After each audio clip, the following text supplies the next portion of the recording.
Hi friends, அனைவருக்கும் காலை வணக்கம். இன்றைக்கி நம்ம வீடியோ பார்க்க போகிறது என்ன அப்படின்னு பார்த்தீங்கன்னா, ரவை உப்புமா தான் ஃப்ரெண்ட்ஸ். வாங்க எங்கள் வீட்டில் நான் உப்புமா எப்படி கிண்டுறேன்றதை பார்க்கலாம். அது தேவையான பொருட்கள் வந்து கடலைப்பருப்பு, கடுகு உளுந்தம் பருப்பு, ஒரு பெரிய வெங்காயம் பொடிப்பொடியாக நறுக்கி வச்சுருக்கேன், ஒரு 3 பச்சை மிளகாய், தேவையான அளவு கருவேப்பிலை, ஒரு தக்காளி. இது எல்லாமே நல்லா ரெடி பண்ணி வச்சுக்கோங்க. தக்காளி வெங்காயம் நல்லா பொடி பொடியாக நறுக்கிடுங்க. பச்சை மிளகாய் வந்து கீறி போட்டால் போதும்.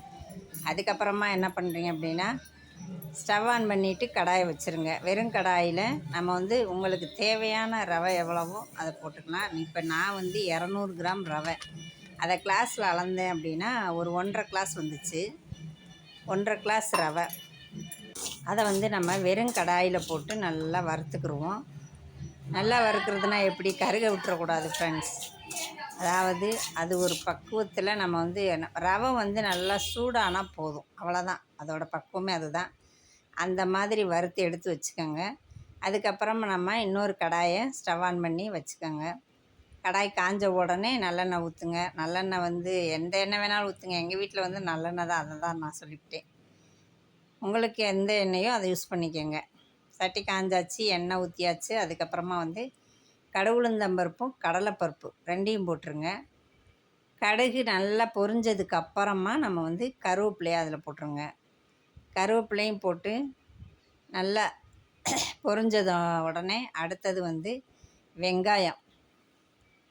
இதோட வந்து வெங்காயத்தை போட்டுருங்க. பொடிப்படியாக நறுக்கி வச்சுருந்தேல ஒரு வெங்காயம், அதை போட்டு நல்லா வதக்கிடுங்க. வெங்காயம் வந்து கண்ணாடி பதம் வந்தால் போதும். கண்ணாடி பதம் வந்தால் போதும். அதுக்கப்புறமா நம்ம வந்து தக்காளி, ஒரு தக்காளி நறுக்கி வச்சுருக்கிறேன், அதையும் பச்சை மிளகாயும் போட்டுடலாம். இப்போ வந்து தக்காளி வதங்காது எப்பயுமே. அதனால் என்ன பண்ணுறோன்னா, உப்புமாவுக்கு தேவையான உப்பு போட்டுருங்க. உப்பு போட்டு நல்லா வதக்கி விட்டுருங்க. நல்லா வதங்கிடும். தக்காளி உப்பு போட்டாலே நல்லா வதங்கிடும். அதுக்கப்புறமா வந்து ஒரு 1.5 கிளாஸ் ரவை எடுத்தேன்னா 3 கிளாஸ் தண்ணி. நம்ம எவ்வளோ ரவை எடுக்கிறோமோ அதை அப்படியே டபுளாக தண்ணி ஊற்றிடுங்க. இப்போ நான் வந்து 3 கிளாஸ் தண்ணி ஊற்றுறேன். தண்ணி வந்து இதுதான் கரெக்டான அளவு. தண்ணியை வற்ற விடவும் கூடாது, தண்ணியை கூடவும் ஊற்றிடக்கூடாது. ஏன்னா உப்புமா வந்து நல்லா இருக்காது, கொல கொலன்னு ஆயிரும், அது நல்லா இருக்காது. அதனால் வந்து தண்ணி ஊற்றி ஒரு 5 நிமிஷம் விட்டுருங்க. மூடி வச்சிங்கன்னா ஒரு கொதி வரும். ரொம்ப வற்ற விட்டிங்கன்னா ரவை வேகாது.